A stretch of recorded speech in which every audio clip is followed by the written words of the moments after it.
tibial anterior. Y ese tibial anterior es el que produce o realiza la flexión superior del pie sobre la pierna, o sea, a nivel de la articulación del tobillo. Y cuando hay una parálisis de ese nervio, es lo que, o de ese músculo, se produce lo que se denomina la marcha en guadaña o el famoso paso. Acuérdense entonces que acá pasa ese nervio cuando haya alguna lesión. Y también hay una membrana interósea que es bastante firme y sostiene ambos huesos en su lugar. Tenemos distintos grupos musculares que pueden repasarlo en cualquier librito de anatomía, pero hay un grupo anterior, un grupo externo y un grupo posterior, y todos estos músculos separados en compartimentos.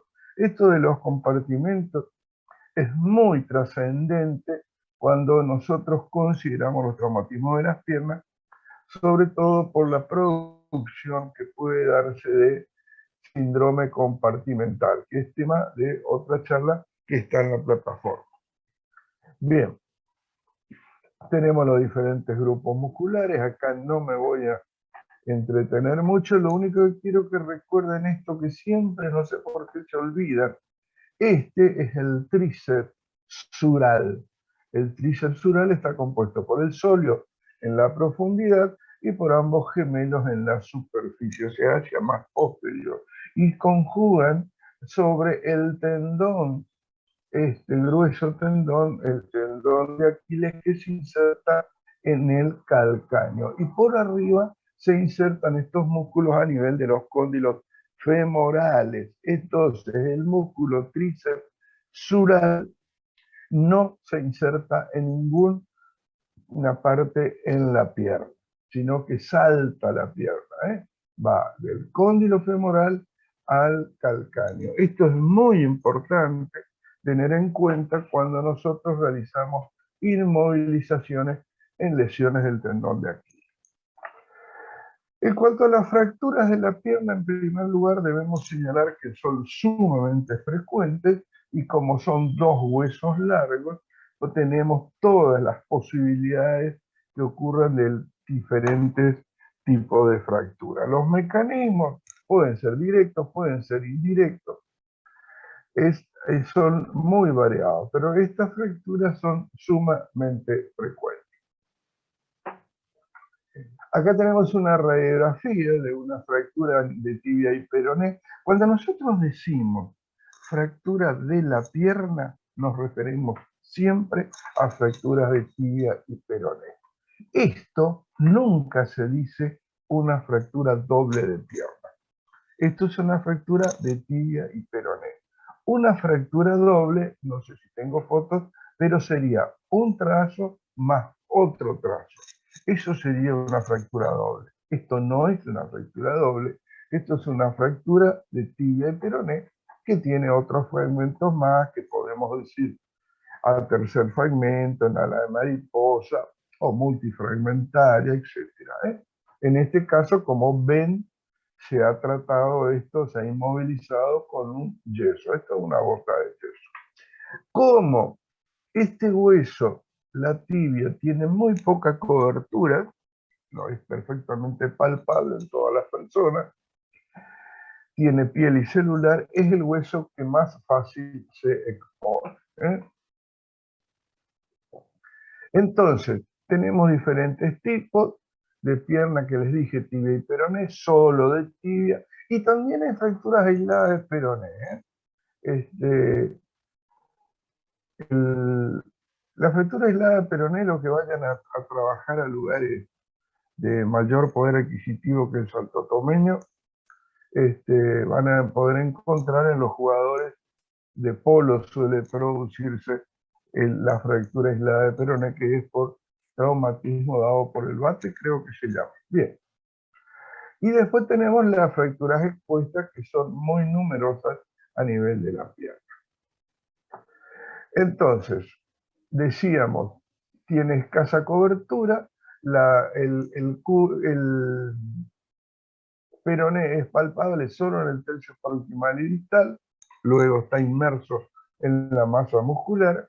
Hay una zona de debilidad en el tercio medial y distal, que es por eso que ahí se produce. Y también hay otro detalle. A nivel de la unión entre el tercio medio y distal, el hueso está menos vascularizado que el resto.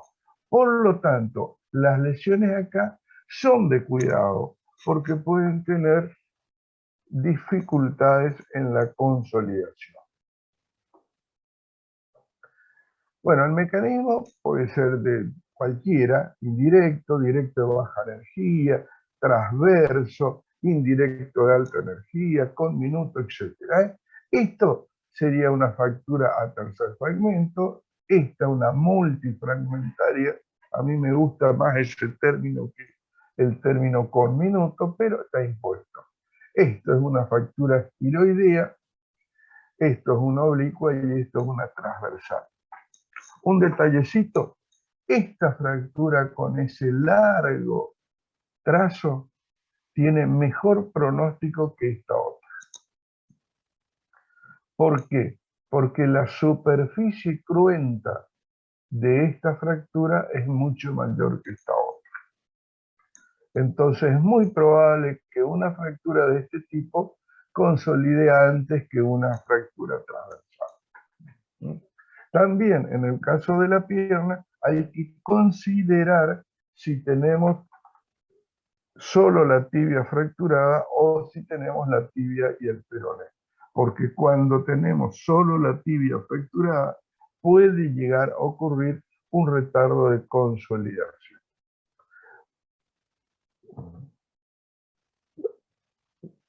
Bueno, lo más importante de todo, por supuesto, las características del paciente. Acá no dice, pero sí es importantísimo conocer la actividad que realiza el paciente. Algo ya habíamos hablado cuando hablamos de lesiones del miembro superior de este tema. Tipo de energía: los choques en vehículos, sobre todo las motos, son de alta energía. El compromiso de las partes blandas. El compromiso de las partes blandas hay que evaluar en el momento de la lesión, o sea, cuando examinamos por primera vez el paciente, a las 48 horas y después a la semana. ¿Por qué? Porque puede haber cambios. Muchas veces lesiones cutáneas aparecen varios días después. El grado de desplazamiento y el compromiso del peroné que le señalaba. En cuanto a las fracturas expuestas, hay un capítulo de fracturas expuestas y una clasificación muy conocida que yo no me interesa que la sepan porque siempre se olvidan, salvo que se dediquen a la especialidad. Pero bueno, las fracturas tienen una clasificación, las fracturas expuestas. El tratamiento de todas, como toda fractura, puede ser ortopédico o quirúrgico. En algunos textos, si ustedes van a leer, el tratamiento ortopédico puede aparecer como tratamiento conservador. Un término que se usaba antes y por ahí sigue usándose. Se refiere a no quirúrgico. Ortopédico quiere decir no quirúrgico.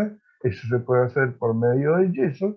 Siempre se hacen yesos largos, inguino, pedio en este caso, o se puede usar también estas botas termoplásticas en algunos tipos de fractura y en algunos momentos del tratamiento. Las indicaciones quirúrgicas en las fracturas inestables, por supuesto, si hay compromiso articular, lesiones neurovasculares, pérdida, reducción, rodillas flotantes, politraumatizado, si es bilateral o si hay síndrome compartimental. Esta imagen que está acá de una radiografía es lo que se denomina rodilla flotante. Esta rodilla tiene una fractura por encima de la rodilla y otra por debajo. Eso es la rodilla flotante. Pero les cuento algo. Hay una tendencia que avanza cada vez más rápido y es cada vez más frecuente.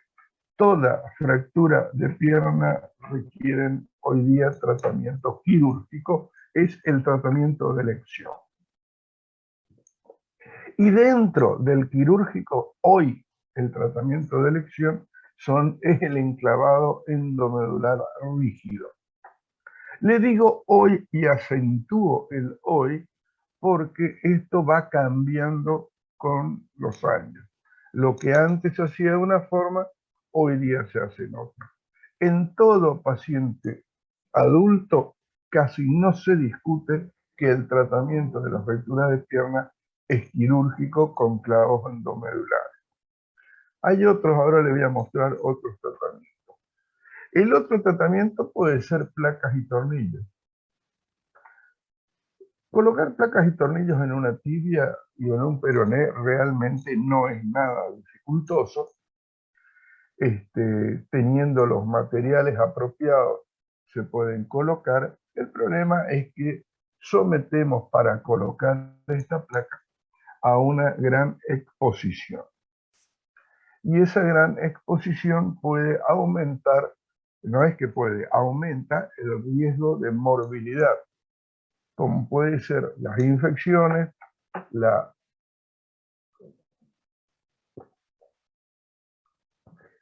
el retardo de la consolidación de las fracturas que puede producirse por desvitalización de los tejidos en el momento de realizar la cirugía.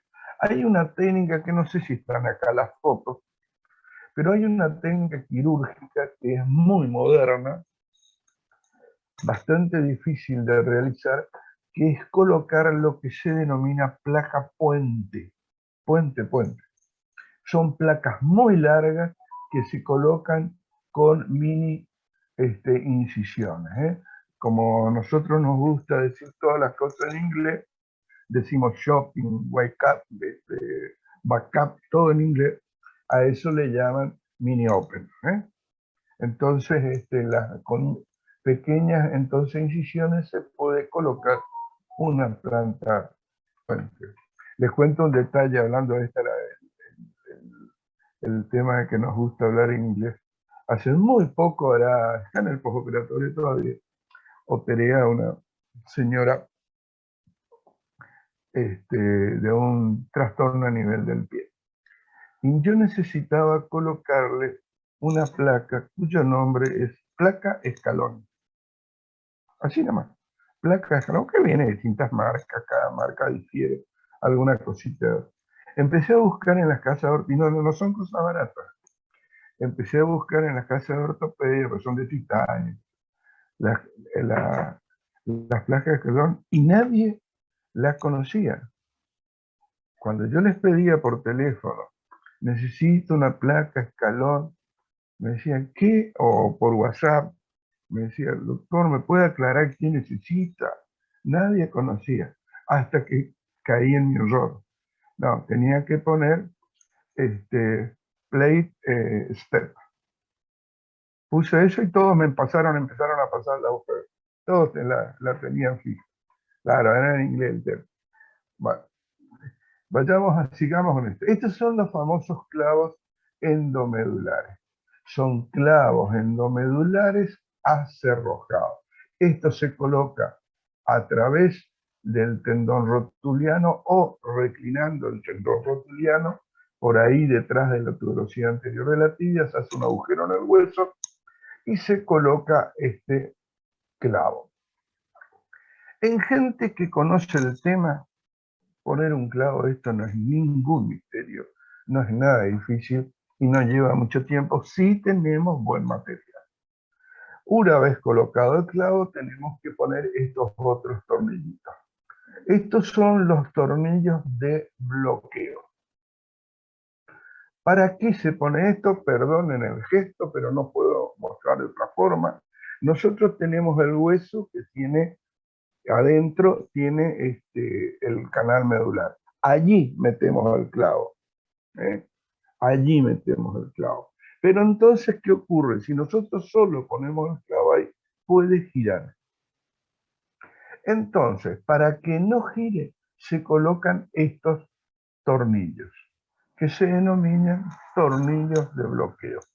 Hay distintos sistemas de tornillos de bloqueo, pero esto es, por eso están atravesados. ¿Mm? Esto sí ya es un poquito más difícil colocar, los tornillos de bloqueo, sobre todo los distales,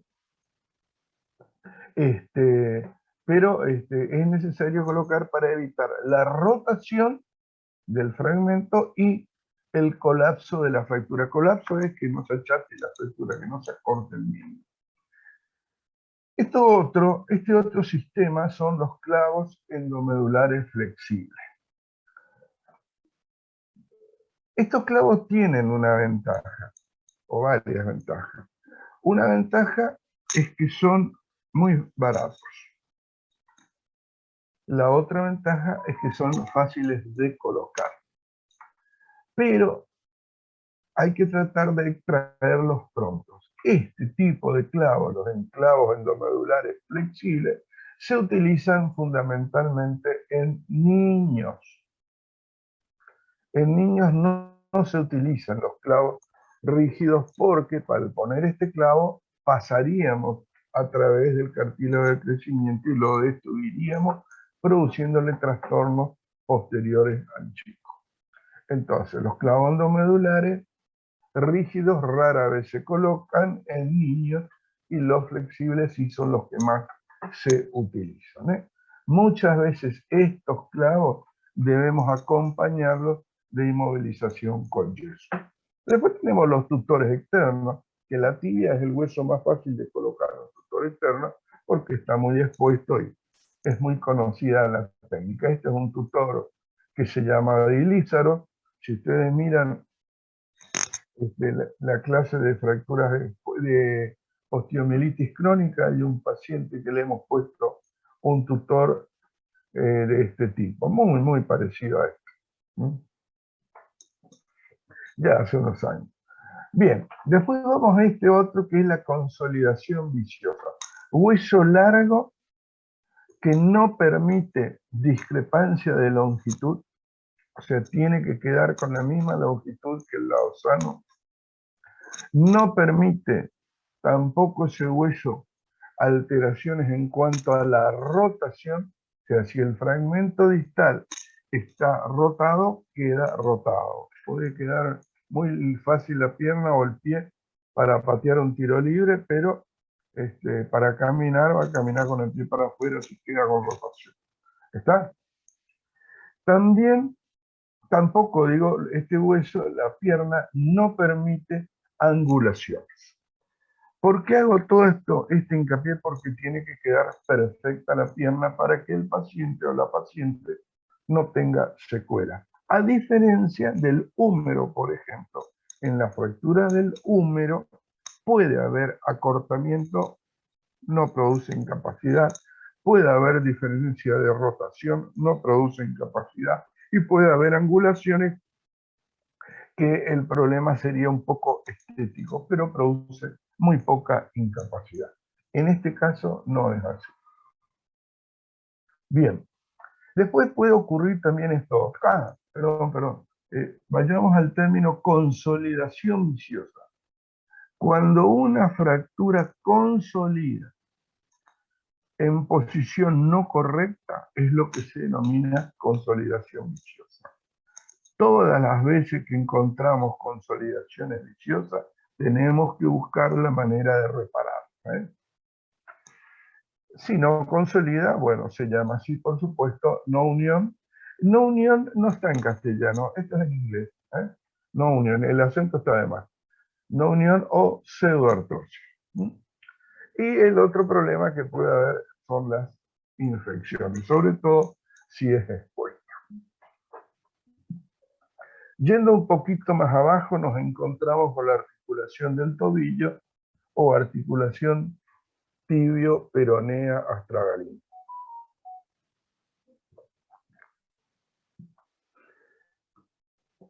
Que tiene sus ligamentos, su astralo, el peroné, el calcáneo, la tibia, el maleolo tibial.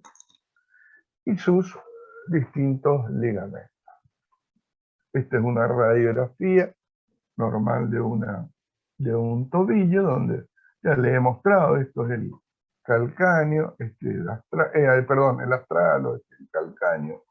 Esta es la articulación subastragalina y esta es la tibioastragalina. ¿Estamos? Y acordémonos siempre que acá es donde está la parte más importante en las lesiones, en las fracturas de tobillo, que es la articulación tibio-peronea inferior.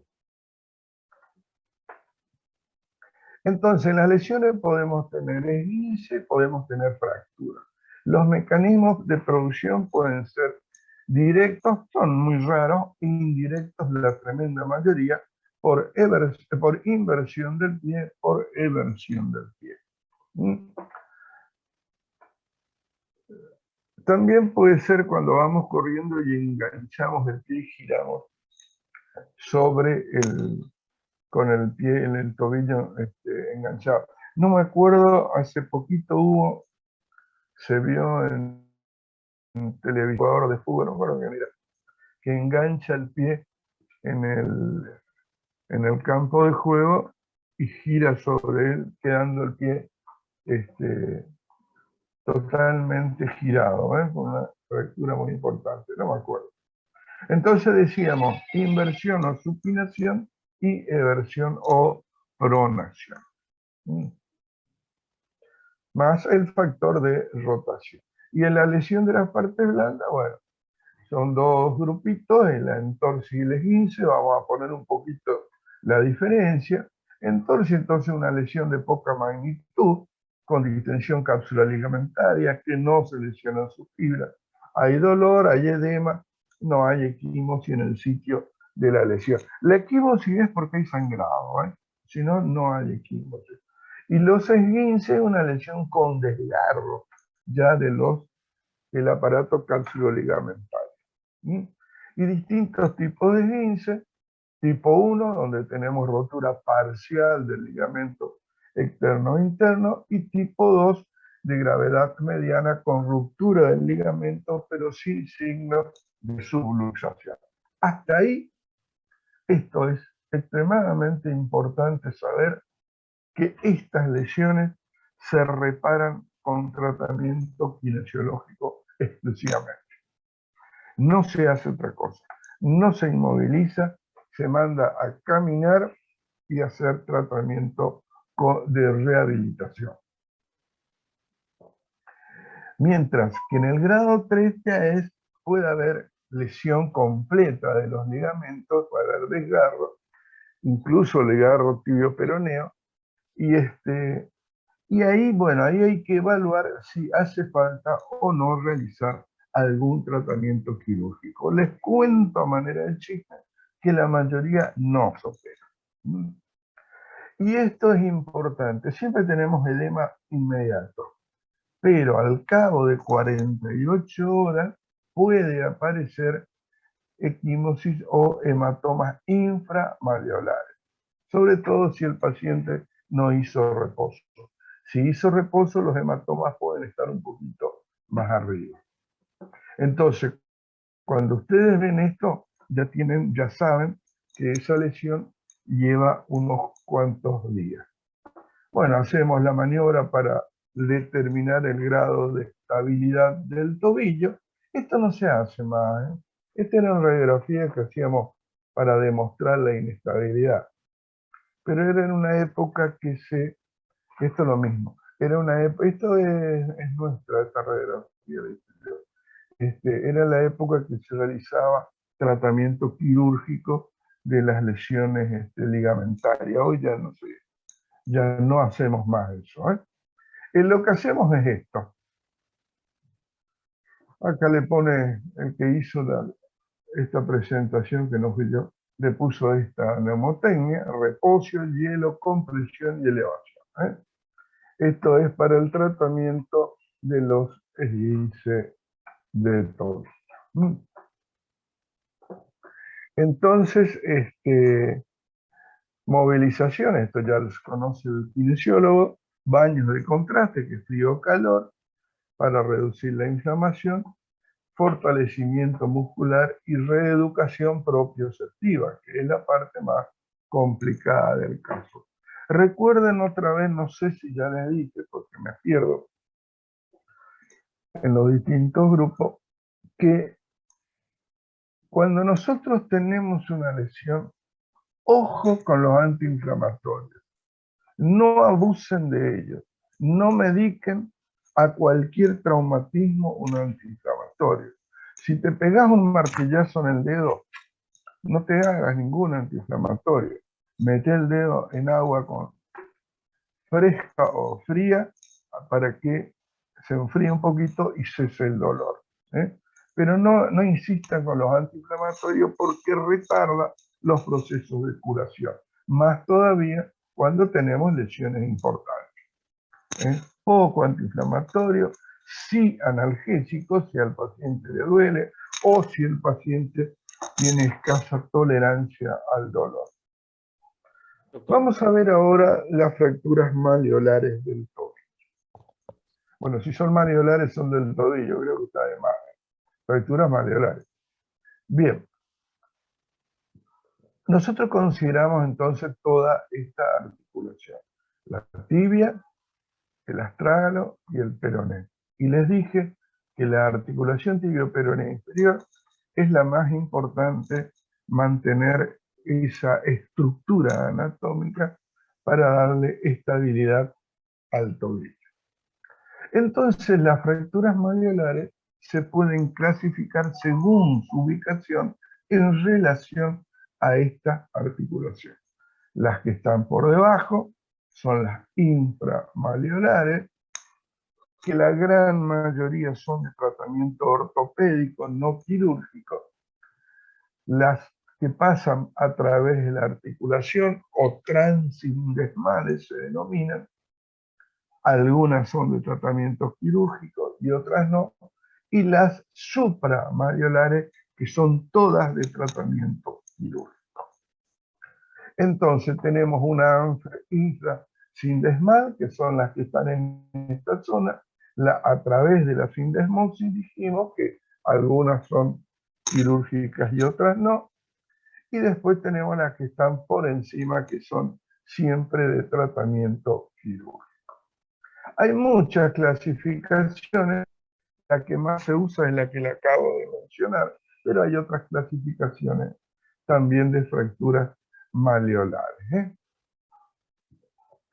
Al hacer la radiografía, nosotros ya tenemos el grado de lesión y podemos determinar en qué clasificación lo podemos ubicar.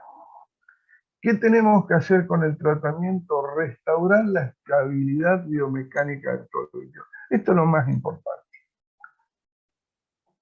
Es lo más importante. Tenemos que eliminar la incruencia y lograr que ese tobillo funcione estable y tenga movimiento. ¿Cómo hacemos esto? Con una reparación anatómica. Fractura articular es igual a tratamiento quirúrgico casi siempre. Entonces, ¿qué tenemos que hacer? Reducir si está desplazado, contener hasta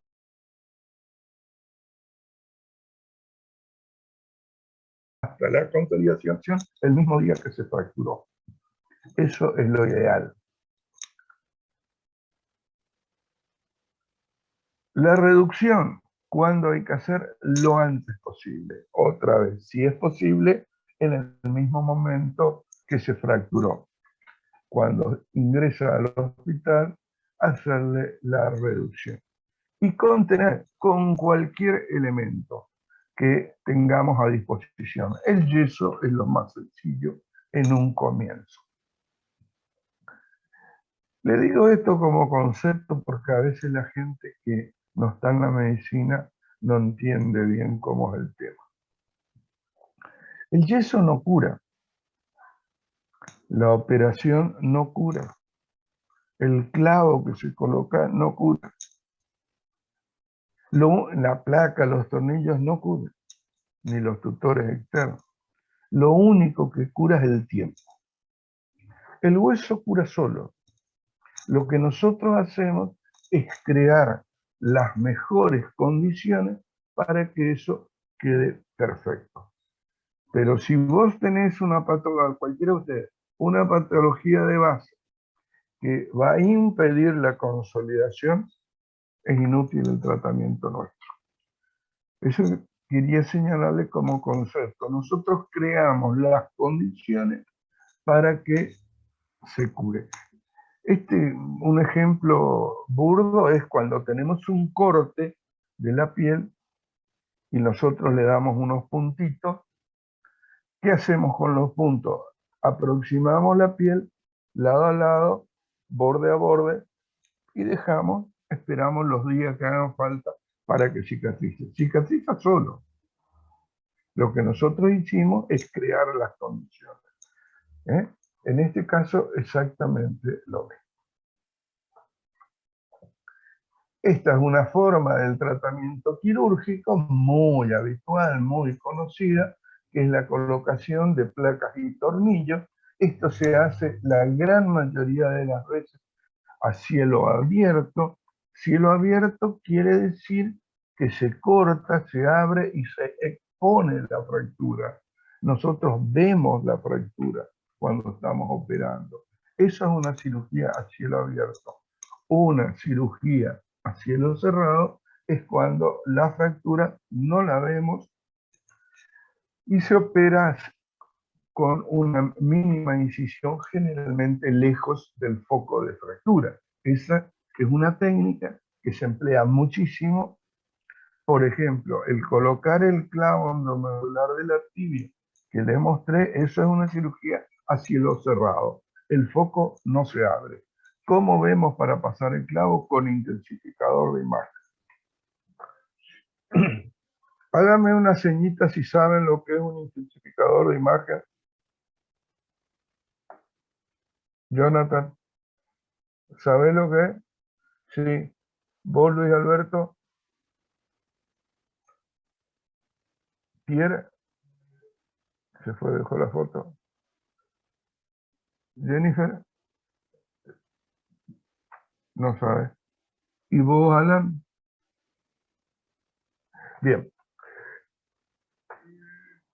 La radiología puede, si la mantenemos el disparo, puede hacerse algo que se llama radioscopía. ¿Cómo es? Ponemos el pecho, esto se usaba mucho en tórax. Acá una pantalla fluoroscópica y hacíamos el disparo desde la espalda y mirábamos en la pantalla fluoroscópica la imagen de los pulmones, del corazón, el corazón latiendo, los pulmones expandiéndose, reduciéndose en la inspiración, expiración, etc. Pero esa técnica, la radioscopía, tiene originalmente un gran defecto, un gran peligro. Sobre todo peligro para el operador, no tanto para el paciente. ¿Cuál es? Es el exceso de radiación. Entonces, hace ya muchos años, allá por la década de 60, se difundió en el mundo. Yo la conocí en la década del 70, sí, casi fines del 70.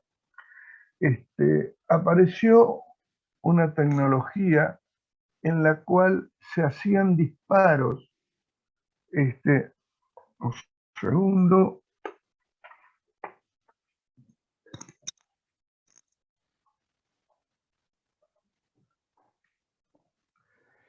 Se hacían disparos de muy baja potencia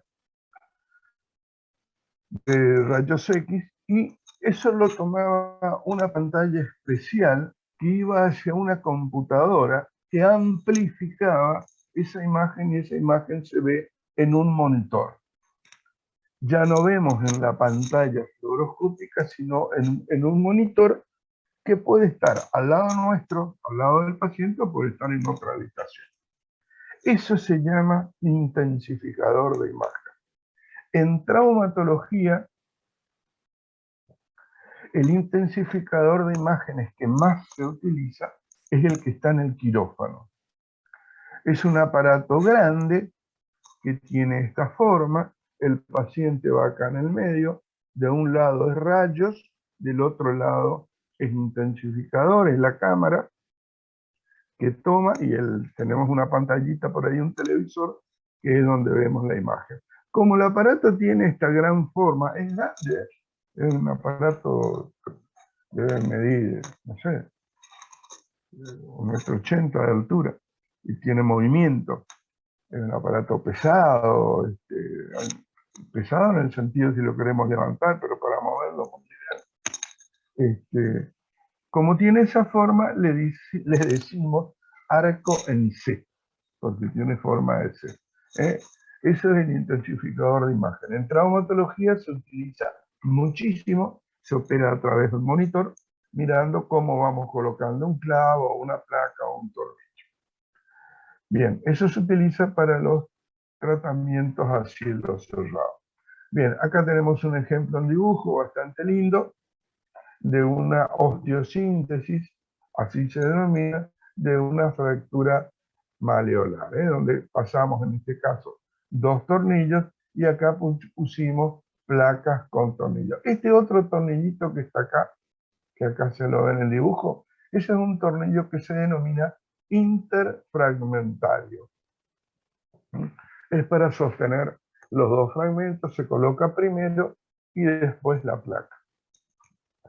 Este es un caso nuestro, tenemos la fractura, acá se ve en el perfil también, con escaso desplazamiento, y acá le hemos hecho a este otro paciente, osteosíntesis, placa, tornillos y tornillos maleolares. Y esto es otro recurso que se puede usar, simplemente este sistema tiene la virtud que es muy económico, pero el problema es que este hay que sacar. O sea, al cabo de unas 10, 12 semanas hay que hacer una pequeña incisión y retirar este material por lo menos. Este otro no se puede retirar hasta pasado un año por lo menos. Bueno, acá tenemos una cosa muy común que es la fractura luxación maleolar, donde hacemos la reducción y en un segundo tiempo efectuamos la osteosíntesis. Esto es una fractura, no es fractura malleolar, esto es una fractura de la extremidad inferior de la tibia. A veces la confundimos. Esto es una fractura a nivel del cartílago de crecimiento en una nena que realizamos la maniobra de reducción, esta sí guiada por intensificador de imágenes, hacemos la anestesia general, reducimos manualmente. Y estos son los monitores del intensificador.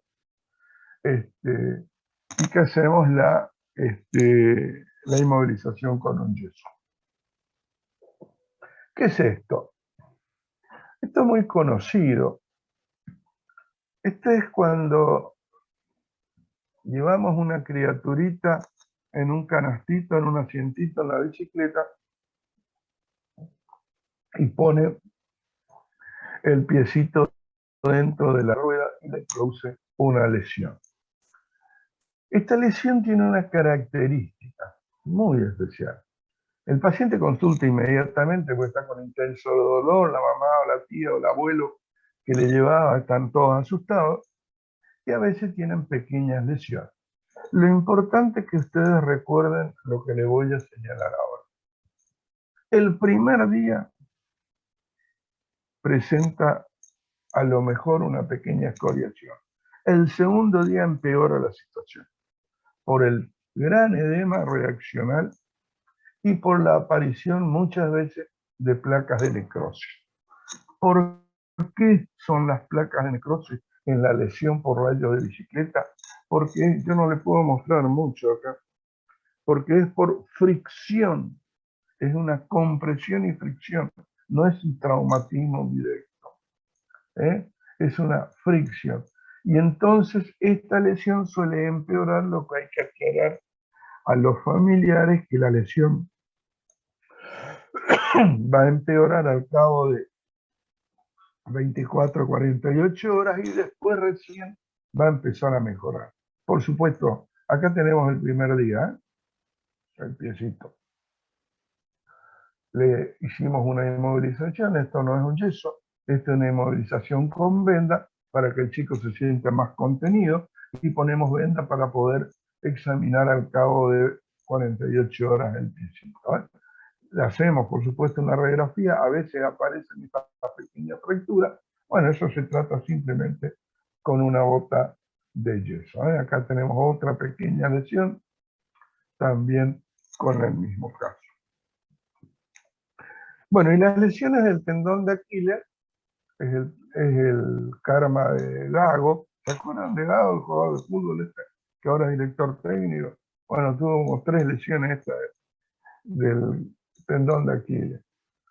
Son lesiones que se producen la gran mayoría de las veces en hombres, siempre hombres adultos, muchas veces después de los 40 años, y tienen el antecedente de ser la mayoría de las veces no deportistas y que empiezan a intentar correr, saltar o caminar incluso.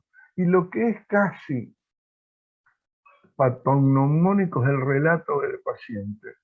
Venía caminando y sentí que me tiraron una piedra en el talón, o que me dieron un golpe con un palo, o me patearon. Hay un amigo que tuvo una lesión de tendón de Aquiles jugando al fútbol. Y él sostiene hasta el día de hoy, ya pasaron 20 años que se lesionó, que fulano fue que le pateó. Y todos los testigos dicen que fulano estaba como a 10 metros de él. Él sintió el tirón como una patada. Es cuando revienta el tendón de Aquiles, que muchas veces tenemos antecedentes de tendinitis, procesos inflamatorios crónicos a nivel. Esta es la maniobra más conocida que se realiza con el paciente en decúbito prono y nosotros le comprimimos el tríceps sural a nivel de la inserción entre el músculo y donde empieza el tendón, y al comprimir de esta manera, esto es una gotita de sangre porque tenía nadie, comprimimos ahí y vemos que el tobillo se moviliza. La lesión está en este era para mostrar cómo funcionaba. Comprimimos y vemos que no se mueve el tobillo. Después, una vez realizado esto, hasta el día de hoy, tengo un artículo que salió hace 2 o 3 días sobre diagnóstico de las lesiones del tendón de Aquiles. En algunos lugares piden resonancia magnética, pero no es que es inútil, sirve. Lo que tiene es que es innecesario. Amén de que el alto costo de la resonancia y amén del tiempo que tarda en realizarla y que nos entregue. Cuando con la maniobra tiene un 99,99% de efectividad y en el peor de los casos que quieran ustedes documentar por razones médico-legales, bueno, pueden hacer una ecografía que es muy también, ahí no me sale el término, bien demostrativa. Bueno, la cirugía se puede hacer de esta manera, se marca dónde se va a incidir y luego se puede operar. Esto en realidad era para mostrar la anestesia local.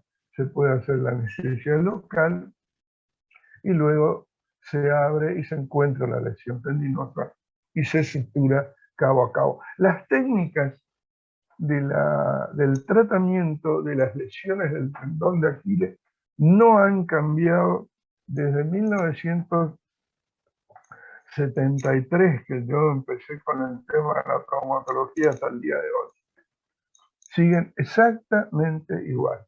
Lo único que hay ahora como novedoso, pero ya había antes, es la cirugía a cielo cerrado, que a algunos les gusta, a mí no.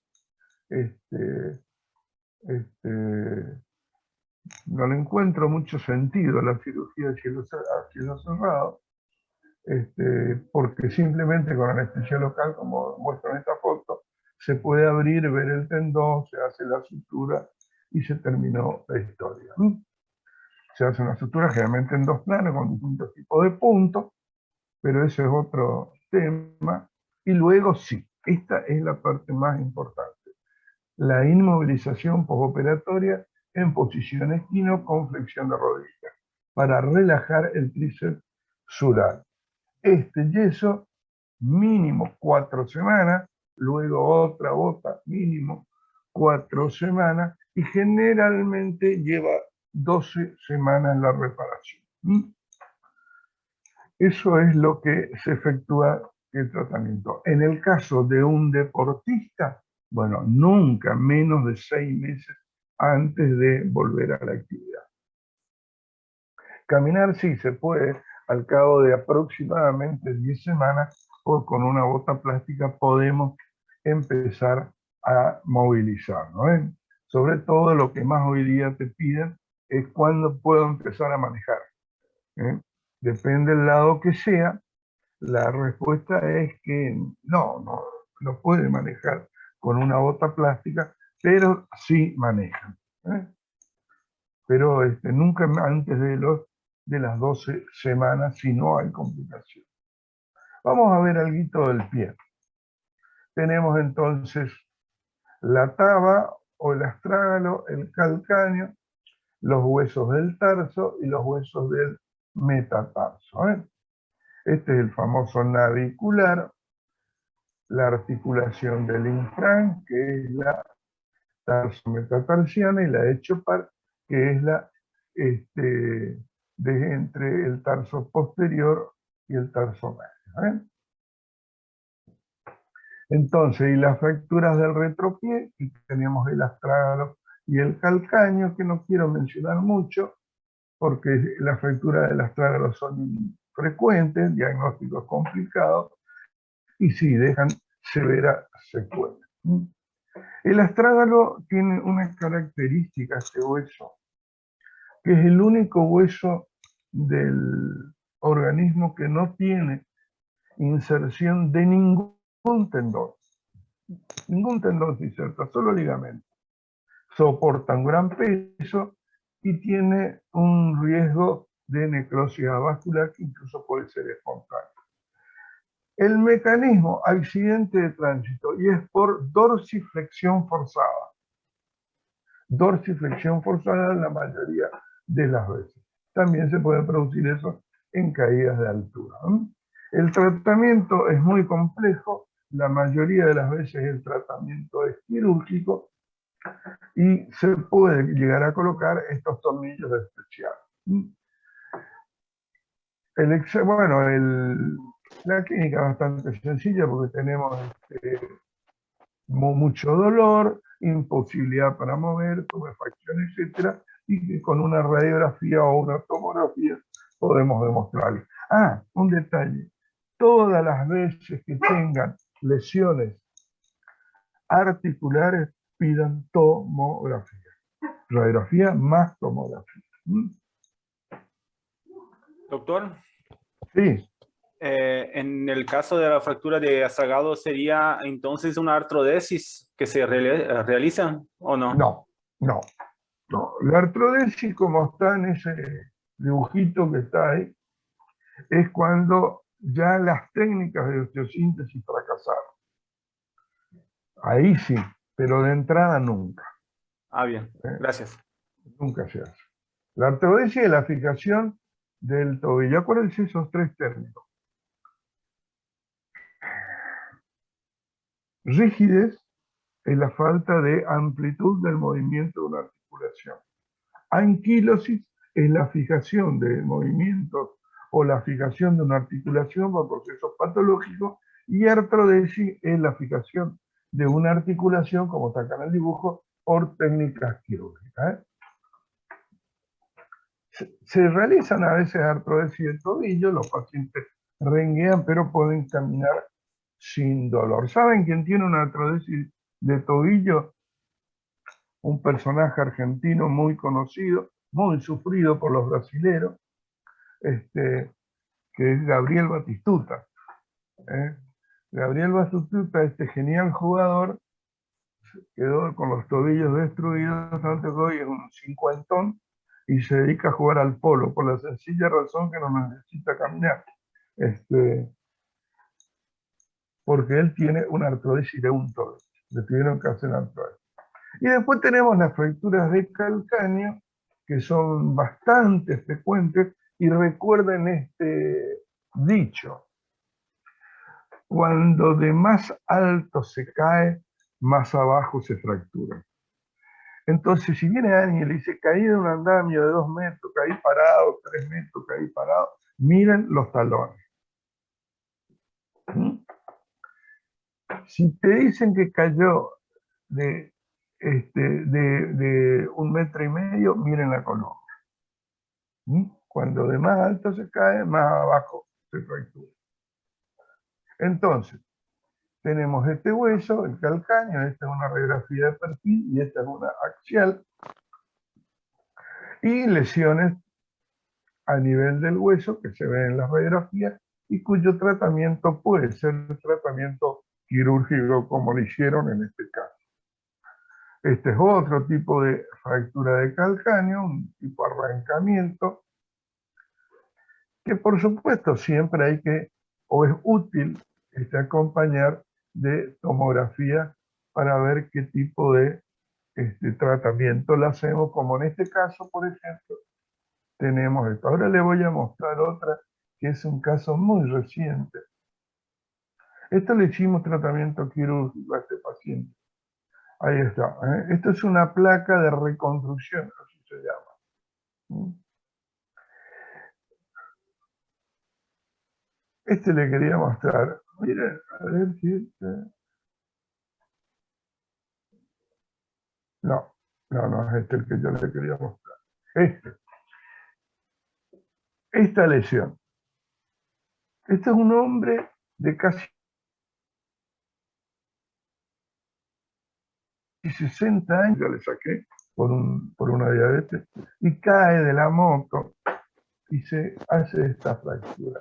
Gran desplazamiento, gran destrucción. Bueno, como no tenía muchos elementos para posibilidades de tratamiento por la diabetes, no me animaba a operarlo ni soñando, le hice tratamiento ortopédico.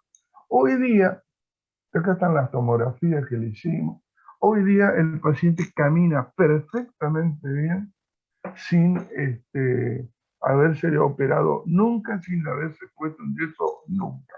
Lo que sí que es bastante cumplidor y cumplió mucho el reposo y todas las indicaciones de tratamiento.